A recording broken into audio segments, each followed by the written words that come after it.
आणि आता बातमीपत्रामध्ये पाहणार आहोत प्रत्येक जिल्ह्यातली बातमी वेगवान स्वरूपात। सुरुवात करूया। वाशिमच्या पोहरादेवीत उपमुख्यमंत्री देवेंद्र फडणवीसांनी ओबीसी आणि जातीनिहाय जनगणनेच्या मुद्द्यावरून काँग्रेसवर टीकास्त्र सोडलं। राहुल गांधींना आत्ताच ओबीसींची आठवण का यायला लागली असा सवाल देवेंद्र फडणवीसांनी केला। मराठा आरक्षणासाठी राज्य सरकार कटिबद्ध असून मराठा समाजाला आरक्षण देणार असल्याचं देखील फडणवीसांनी म्हटलं। ललित पाटील ड्रग्ज रॅकेट प्रकरणी अजित पवारांनी ससूनच्या डीनची चांगलीच झाडाझडती घेतली। ससूनच्या डीन विरोधातील लेखी तक्रारच अजित पवारांनी भर बैठकीत वाचून दाखवली। ड्रग्ज रॅकेटमुळे ससूनची बदनामी झाली, याला जबाबदार कोण असा उद्विग्न सवाल अजित पवार यांनी विचारला। छत्रपती संभाजीनगरमधील एमजीएम विद्यापीठात केंद्रीय मंत्री नितीन गडकरींच्या हस्ते दीक्षांत समारंभ पार पडला। यावेळी नितीन गडकरींनी तुफान फटकेबाजी केली। यावेळी त्यांनी नेत्यांना देखील टोले लगावलेत। लोकांना होत असेल तेच सांगा, लोकांना मूर्ख बनवू नका। मी कधीच मोठ्या घोषणा करत नाही तरी निवडून येतो असं म्हणत त्यांनी कानपिचक्या दिल्या। अपत्य प्राप्ती संदर्भातील वक्तव्य प्रकरणी कीर्तनकार इंदोरीकर महाराज यांच्यावर गुन्हा दाखल आहे। दरम्यान या प्रकरणी इंदोरीकर महाराजांना कोर्टानं समन्स बजावला होता, मात्र तरीही इंदोरीकर महाराज आज सुनावणीच्या वेळी गैरहजर होते। या प्रकरणी आता पुढील सुनावणी 8 नोव्हेंबरला होणार आहे। अंतरवाली सराटी येथे मराठा आरक्षणासंदर्भात 14 ऑक्टोबर रोजी आयोजित करण्यात आलेल्या सभेला सोयगाव तालुक्यातील 1000 तरुण उपस्थित राहणार आहेत। यासाठी अतिरिक्त वाहनं सोडण्यात आल्याची माहिती मराठा क्रांती मोर्चाच्या समन्वयकांनी दिलेली आहे। धनगर समाजाला अनुसूचित जाती जमातीतून आरक्षण देऊ नये या मागणीसाठी बिरसा ब्रिगेडच्या वतीनं पुणे जिल्ह्यातील खेड तहसील कार्यालयासमोर निषेध मोर्चा काढण्यात आला। यावेळी आदिवासींच्या विविध मागण्यांचं निवेदन तहसीलदारांना देण्यात आलं। बेळगावात 1 नोव्हेंबरला सीमावासियांकडून दरवर्षी काळा दिवस पाळला जातो, मात्र यंदा काळ्या दिनानिमित्त काढण्यात येणाऱ्या रॅलीला परवानगी देणार नसल्याचं जिल्हाधिकारी नितेश पाटील यांनी स्पष्ट केलंय। त्यामुळे सीमावासियांमध्ये संतापाचं वातावरण आहे। हिंगोलीच्या गांधी चौक भागात शेतकऱ्यांनी महावितरणाविरोधात उपोषण सुरू केलं। ग्रामीण भागात शेतकऱ्यांना शेतीसाठी वीज पुरवठा सुरळीत राहत नाही, तसंच बहुतांश ठिकाणी रोहित्रांना किटकॅट केबल्स नसल्याचा आरोप करण्यात येतोय। सुळकुंड योजनेतून इचलकरंजी शहराला शुद्ध आणि मुबलक पाणी मिळावं यासाठी इचलकरंजीमध्ये सुळकुंड पाणीपुरवठा कृती समितीच्या वतीनं लाक्षणिक उपोषण करण्यात आलं। ही योजना तातडीनं पूर्ण करावी अशी मागणी यावेळी करण्यात आली। पुण्यामध्ये शिक्षक आणि शिक्षकेतर संघटनांनी कंत्राटी नोकर भरती विरोधात धडक मोर्चा काढला। आमदार रोहित पवार देखील या मोर्चामध्ये सहभागी झाले होते। शनिवारवाडा ते कलेक्टर ऑफिस असा हा मोर्चा काढण्यात आला। सोलापुरात मंत्री छगन भुजबळ यांच्या विरोधात मराठा संघटनांकडून आंदोलन करण्यात आलं। छगन भुजबळ यांनी मराठा समाजाच्या आरक्षणासंदर्भात केलेल्या वक्तव्याचा यावेळी निषेध करण्यात आला। कचरा संकलन करणाऱ्या कंत्राटी कामगारांचा गेल्या 7 दिवसांपासून संप सुरू आहे, त्यामुळे चंद्रपूर शहरातील नागरिकांची मोठी गैरसोय होते। दरम्यान कामगारांच्या मागण्यांसंदर्भात प्रशासनाच्या वतीनं लेखी आश्वासन देण्यात आलं असून मनपा आयुक्तांनी संप मागे घेण्याचं आवाहन केलंय। हिंगोली जिल्ह्यातील लाख गावच्या शिवारातील सोयाबीनची गंजी अज्ञात इसमानं पेटवून दिली। यामध्ये सोयाबीनची गंजी जळून खाक झाली आहे। या आगीमध्ये शेतकऱ्यांचं मोठं नुकसान झालंय। रत्नागिरी जिल्ह्यातील दापोली येथील नागरिक रानभाज्यांना पसंती देत आहेत आणि त्यामुळे रानभाज्यांच्या दरात मोठी वाढ झाली आहे। रानभाज्यांचे दर हे प्रति किलो 80 ते 120 रुपयांवर पोहोचले। कोपरगाव तालुक्यातील कोकमठाण येथील स्वस्त धान्य दुकानात सामान्य नागरिकांसाठी आलेला धान्य साठ्यामध्ये फेरफार करत असल्याचा प्रकार समोर आलाय। याविरोधात नागरिक आक्रमक झालेत। दुकान चालक भ्रष्टाचार करत असल्याचा आरोप करत ग्रामस्थांनी कारवाईची मागणी केली आहे।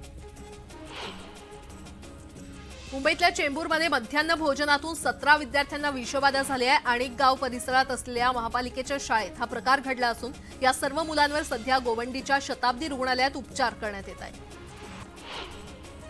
मीरा रोडच्या काशीमीरा परिसरातील बेकरीत एका अज्ञात इसमानं गोळीबार करण्याचा प्रयत्न केला। हा प्रयत्न फसल्यानं या इसमानं त्या ठिकाणाहून पळ काढला। ही धक्कादायक घटना सीसीटीव्हीमध्ये कैद झाली आहे। पुण्याच्या ग्रामीण भागात भाद्रपदी बैलपोळ्याचा उत्साह पाहायला मिळतोय। या पार्श्वभूमीवर शहरासह ग्रामीण भागातील बाजारपेठा आकर्षक बैलजोड्यांनी सजलेल्या आहेत। मेरी माटी मेरा देश अभियानाअंतर्गत सांगली जिल्हाधिकारी कार्यालयामध्ये अमृत कलश यात्रा संपन्न झाली। ढोल ताशांच्या निनादात अमृत कलश यात्रा पार पडली आणि यावेळी मातीच्या कलशाचं पूजन करण्यात आलं। नवरात्रोत्सव, दसरा, दिवाळी सणांच्या पार्श्वभूमीवर अहमदनगरमध्ये रंगबिरंगी फुलांचे मळे फुललेत। वातावरणातील बदलानं फुलं खराब होण्याचं प्रमाण वाढल्यानं उत्पादनात घट झाली आणि त्यामुळे फुलांचे दर वाढण्याची शक्यता वर्तवण्यात येते। श्रीरामपूर तालुक्यातील टाकळी भान येथील असलम इनामदार यानं एशियन गेम्समध्ये भारताला कबड्डीमध्ये सुवर्णपदक मिळवून दिलंय। यामुळे त्याच्या गावकऱ्यांनी आनंद व्यक्त करत असलमची वाजत गाजत मिरवणूक काढली। महसूल मंत्री राधाकृष्ण विखे पाटील यांच्या हस्ते त्याचा सत्कार करण्यात आला। आमदार अपात्रतेच्या मुद्द्यावरून सुप्रीम कोर्टानं पुन्हा एकदा विधानसभा अध्यक्ष राहुल नार्वेकर यांना फटकारलंय। आम्ही नोटीस काढल्या, आदेश काढला, तरीही विधानसभा अध्यक्षांनी काहीच निर्णय घेतला नाही असं सांगतानाच पुढच्या निवडणुकीच्या आधी निर्णय घ्या, नाहीतर विधानसभा अध्यक्षांसमोरील कारवाई निरर्थक ठरेल अशा शब्दात विधानसभा अध्यक्षांना फटकारलंय। शिवसेना पक्ष आणि चिन्हाबाबत 31 ऑक्टोबरला सुनावणी होणार आहे। ठाकरे गटाकडून निवडणूक आयोगानं दिलेल्या शिवसेना पक्षाबाबतच्या निर्णयाविरोधात सुप्रीम कोर्टात याचिका दाखल करण्यात आली आहे आणि या याचिकेवर 31 ऑक्टोबरला सुनावणी होणार आहे। राज्य सरकार जाण्याची वेळ आता आली आहे असं म्हणत संजय राऊत यांनी सरकारवर जोरदार हल्लाबोल केलाय। जितका वेळ आयसीयूमध्ये ठेवून वाचवायचं होतं तितकं विधानसभा अध्यक्ष राहुल नार्वेकर यांनी वाचवण्याचा प्रयत्न केला, तर आता विधानसभा अध्यक्ष राहुल नार्वेकर यांनाच आयसीयूमध्ये जाण्याची वेळ येईल असं राऊत म्हटलं।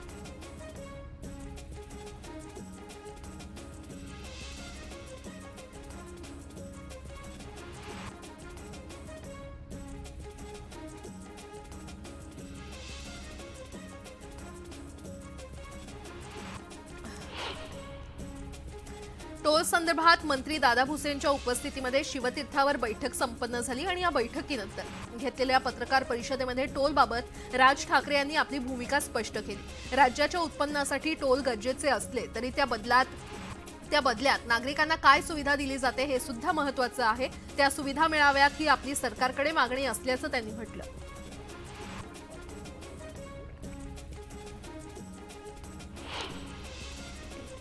मनसे महाराष्ट्रात लोकसभेच्या 21 जागा लढवणार अशी माहिती मिळते। मुंबईतल्या 6 जागांवर मनसे लोकसभेसाठी उमेदवार देणार असल्याचं समोर आलंय।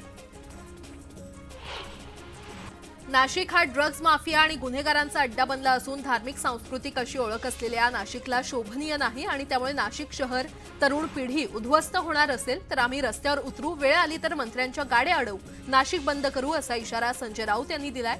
येत्या 20 ऑक्टोबरला नाशिकमध्ये विराट मोर्चा काढण्यात येणार आहे। ड्रग्ज प्रश्नी संजय राऊतांनी मातोश्रीवर मोर्चा काढावा असा पलटवार नितेश राणे यांनी केलाय। महायुतीचं सरकार आल्यानंतर ड्रग्ज माफियांवर कारवाई झाल्याचं त्यांनी म्हटलं। अजित पवार गटाकडून सर्वोच्च न्यायालयात 3 हस्तक्षेप याचिका दाखल करण्यात आली आहे। नरहरी झिरवळ, छगन भुजबळ आणि अनिल पाटील यांच्या वतीनं ही याचिका दाखल करण्यात आली आहे। आजच्या सुनावणीमध्ये या हस्तक्षेप याचिकांवर चर्चा होईल आणि या याचिका सुनावणीमध्ये घ्यायच्या की नाही त्यावर कोर्ट आज ठरवणार आहे। लोकसभा निवडणुकीची तयारी म्हणून भाजपनं घर चलो अभियान सुरू केलंय। या अंतर्गत प्रदेशाध्यक्ष चंद्रशेखर बावनकुळे यांनी शिरूर लोकसभा मतदारसंघाचा दौरा केला। यावेळी महायुतीचा सरकारच मराठ्यांना आरक्षण देईल असा विश्वास त्यांनी व्यक्त केलाय। विधिमंडळ समित्यांवरील सदस्यांच्या नियुक्ती रखडलेल्या आहेत, तर राष्ट्रवादी काँग्रेस सदस्यांच्या नावांची प्रतीक्षा असून भाजप आणि शिवसेनेकडून नावांची यादी विधिमंडळाला सादर करण्यात आली आहे। एकूण समित्यांमधील 50% समित्यांवर भाजपनं दावा केलाय। शिवसेना आणि राष्ट्रवादीच्या वाट्याला प्रत्येकी 25% जागा देण्यात आल्या। येत्या 14 ऑक्टोबरला मनोज जरांगे पाटील यांची सभा अंतरवाली सराटी येथे पार पडणार आहे आणि या सभेवरून राज्याचे मंत्री छगन भुजबळ यांनी समता परिषदेच्या बैठकीत मनोज जरांगे पाटील यांच्यावर निशाणा साधलाय। याबाबतची एक ऑडिओ क्लिप व्हायरल झाली होती। दरम्यान ही क्लिप त्यांचीच असल्याचं भुजबळ म्हटले। भाजपच्या ओबीसी जनजागर यात्रेचा आज वाशिमच्या पोहरादेवी इथे समारोप झालाय। यावेळी उपमुख्यमंत्री देवेंद्र फडणवीस उपस्थित होते। 2 ऑक्टोबरपासून हिंगणघाटमधून या यात्रेला सुरुवात झाली होती। ओबीसी जनजागरण यात्रेच्या समारोपासाठी उपमुख्यमंत्री देवेंद्र फडणवीस हे पोहरादेवीत दौऱ्यावर आहेत आणि या दौऱ्याच्या पार्श्वभूमीवर कडेकोट पोलीस बंदोबस्त आहे।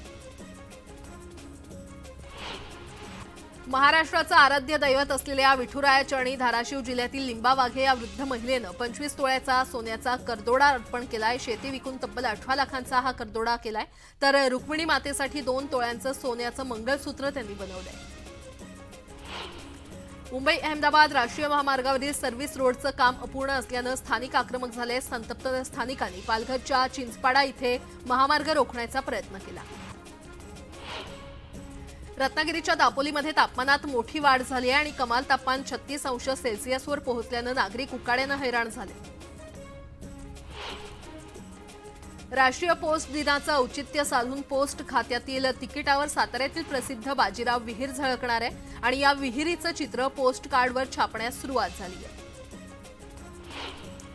छत्रपती संभाजीनगरच्या बीबिका मकबरा परिसरात मोकाट जनावरांनी धुमाकूळ घातलाय. बाईकवरून जाणाऱ्या कुटुंबावर गायींनी हल्ला केला असून या हल्ल्यामध्ये लहान मुलगा आणि दाम्पत्य गंभीर जखमी झाले. पिंपरी चिंचवड पोलीस आयुक्तालयाला देहूतील गट नंबर 97 ची जागा देण्याचा प्रस्ताव आहे, पण ही जागा देहूच्या विकासासाठी, वारकरी संप्रदायाच्या सोहळ्यासाठी आणि क्रीडांगणासाठी वापरण्यात यावी अशी मागणी देहूकरांची आणि संस्थांची आहे. या प्रस्तावाला विरोध करण्यासाठी आज देहू नगरी बंद ठेवण्यात आली आणि निषेध दिंडी काढण्यात आली. नेवासा तालुक्यातील बेल पिंपळगाव इथे आदिवासींना रेशन कार्ड, जातीचे दाखले आणि आधार कार्ड मिळत नसल्यानं सरपंचासह ग्रामस्थ उपोषणाला बसलेत. प्रशासन ठोस निर्णय घेत नसल्यानं आंदोलन सुरूच ठेवण्याचा निर्धार आंदोलकांनी केलाय. कंत्राटीकरण आणि खासगीकरणाच्या विरोधात कोल्हापूर जिल्हाधिकारी कार्यालयासमोर संभाजी ब्रिगेडच्या वतीनं आंदोलन करण्यात आलं. जिल्हाधिकारी कार्यालयासमोर बेरोजगारांची गल्ली तयार करून निषेध नोंदवण्यात आला. चिंचवड रेल्वे स्थानकावर सह्याद्री एक्सप्रेस आणि प्रगती एक्सप्रेसला थांबा द्यावा अशी मागणी केली जाते. सिंहगड एक्सप्रेस गेल्यानंतर दुसरी गाडी 10 तासानंतर आहे आणि त्यामुळे प्रवासी आणि छोट्या व्यापाऱ्यांची गैरसोय होत असल्याचं बोललं जातं. साताऱ्याच्या पाटण तालुक्यातील बंधाऱ्यामध्ये धरणग्रस्तांनी आंदोलन केलं. आक्रमक आंदोलकांनी बॅरिकेड तोडून आत्मदहनाचा प्रयत्न केला. धरणासाठी दिलेल्या जमिनीचा मोबदला गेल्या 20 वर्षांपासून न दिल्यामुळे धरणग्रस्त आक्रमक झाल्याचं पाहायला मिळालं. कराडमध्ये शेतकरी आणि नगरपालिकांमधील संघर्ष पेटल्याचं पाहायला मिळतंय. शेती उत्पन्न बाजार समितीतून रस्ता देण्यास व्यापारी आणि शेतकऱ्यांनी विरोध केलाय. नगरपालिकेचे अधिकारी रस्ता करण्यासाठी आले असताना व्यापारी शेतकऱ्यांनी लेखी आदेशाशिवाय कारवाई करू देणार नाही असा इशारा दिला. साताऱ्याच्या शिरवळ येथील जलजीवन पाणीपुरवठा योजनेचं काम रखडल्यानं भाजप आक्रमक झाले आहे. 6 कार्यकर्त्यांनी अंगावर पेट्रोल ओतून आत्मदहनाचा प्रयत्न केला. पोलिसांनी वेळीच हस्तक्षेप करत आंदोलकांना ताब्यात घेतलं. गोंदियाच्या देवरीत टायर फुटल्यानं एलपीजी गॅस टँकरचा अपघात झाला. ओव्हरटेकच्या नादात हा अपघात झाल्याची माहिती मिळते. घटनास्थळी पोलिसांनी चोख बंदोबस्त ठेवलाय. धुळ्यातील मुंबई आग्रा महामार्गावर पुण्याहून गोरखपूरला जाणारी खासगी बस उलटली. या अपघातात 4 प्रवासी गंभीर जखमी झाले असून 20 प्रवासी किरकोळ जखमी झाले. अमरावतीच्या टाकळीमध्ये गुप्तधन शोधण्यासाठी एका पायाळू मुलाचा नरबळी देण्याचा प्रयत्न पोलिसांनी हाणून पाडलाय. या प्रकरणी एका महिलेसह 5 जणांना अटक करण्यात आली आहे. येवल्याच्या नगरसूल इथे एक तरुण रागाच्या भरात जीव देण्यासाठी पाण्याच्या टाकीवर चढला. गावातील 2 तरुणांनी धाडस करून टाकीवर चढत त्याची समजूत काढली आणि त्याला सुखरूप खाली आणलं. भंडाऱ्यात धान खरेदी संस्थेनं सरकारला 4.52 कोटींचा चुना लावल्याचं समोर आलंय. लाखांदूर तालुक्यातील गौराळमधील सहकारी संस्थेत हा प्रकार उघड झाला असून 11 संचालकांविरोधात गुन्हा दाखल करण्यात आलाय. आणि यासोबतच इतरही काही महत्त्वाच्या बातम्या आपण पाहणार आहोत. तुर्तास एक छोटासा ब्रेक घेऊन लगेचच परत येतोय. पाहत रहा न्यूज 18 लोकमत.